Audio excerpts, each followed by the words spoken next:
How to uninstall the Money Manager app. In this video, I'll show you how to uninstall the Money Manager app from your iPhone device. Let's get started. First, locate the Money Manager app on your home screen. Once you locate it, press and hold the app like this. Here many options will pop up. Simply tap on this remove app. Just tap on this delete app again and tap on delete again. Once you do it, your app will be deleted from your home screen and also from your device. But remember that uninstalling the app won't delete your account or cloud backups. If you want to permanently erase your data, be sure to delete your account from within the app settings first, okay? And that's it. Quick and simple, right?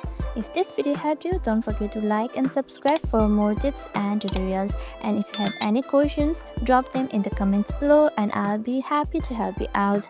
Thank you for watching and I'll see you in the next video.